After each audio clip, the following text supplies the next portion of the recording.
അഞ്ചാം സ്ഥലം. ശിമയോൻ ഈശോയെ സഹായിക്കുന്നു. ഈശോ മിശിഹായെ, ഞങ്ങൾ അങ്ങേ കുമ്പിട്ട് ആരാധിക്കുന്നു. എന്തുകൊണ്ടെന്നാൽ വിശുദ്ധ കുരിശിനാൽ അങ്ങ് ലോകത്തെ വീണ്ടും രക്ഷിച്ചു. ഈശോ വളരെയധികം തളർന്നു കഴിഞ്ഞു. ഇനി കുരിശോടുകൂടെ മുന്നോട്ട് നീങ്ങുവാൻ ശക്തനല്ല. അവിടുന്ന് വഴിയിൽ വെച്ച് തന്നെ മരിച്ചു പോയേക്കുമെന്ന് യൂതന്മാർ ഭയന്നു. അപ്പോൾ ശിമയോൻ എന്നൊരാൾ വയലിൽ നിന്ന് വരുന്നത് അവർ കണ്ടു. കെവറീൻകാരനായ മനുഷ്യൻ അലക്സാണ്ടറിൻ്റെയും റോപ്പോസിൻ്റെയും പിതാവായിരുന്നു. അവിടുത്തെ കുരിശ് ചുമക്കുവാൻ അവർ അയാളെ നിർബന്ധിച്ചു. അവർക്ക് ഈശോയോട് സഹതാപം തോന്നിയിട്ടല്ല, ജീവനോടെ അവിടുത്തെ കുരിശിൽ തറയ്ക്കണമെന്ന് അവർ തീരുമാനിച്ചിരുന്നു.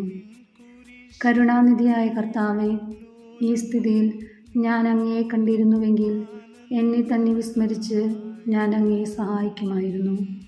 എന്നാൽ എൻ്റെ ഈ ചെറിയ സഹോദരന്മാരിൽ ആർക്കെങ്കിലും നിങ്ങൾ സഹായം ചെയ്തപ്പോഴെല്ലാം എനിക്ക് തന്നെയാണ് ചെയ്തത് എന്ന് അങ്ങ് അരുളി ചെയ്തിട്ടുണ്ടല്ലോ.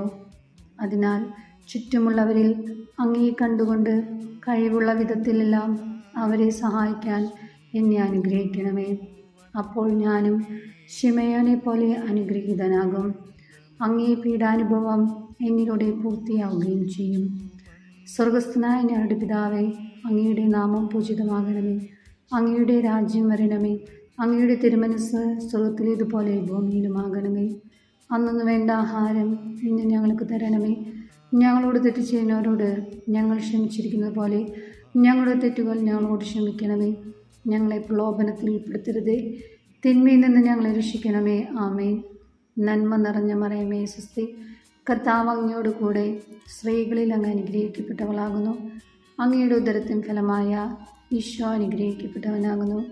പരിശുദ്ധ മറിയമേ തമ്പുരാൻ്റെ അമ്മേ, പാപികളായ ഞങ്ങൾക്ക് വേണ്ടി ഇപ്പോഴും ഞങ്ങളുടെ മരണസമയത്തും തമ്പുരാനോട് അപേക്ഷിക്കണമേ. ആമേൻ. കർത്താവെ അനുഗ്രഹിക്കണമേ. പരിശുദ്ധ ദേവമാതാവേ, ക്രൂശിതനായ കർത്താവിൻ്റെ തിരുമുറിവുകൾ എൻ്റെ ഹൃദയത്തിൽ പതിപ്പിച്ചുറപ്പിക്കണമേ.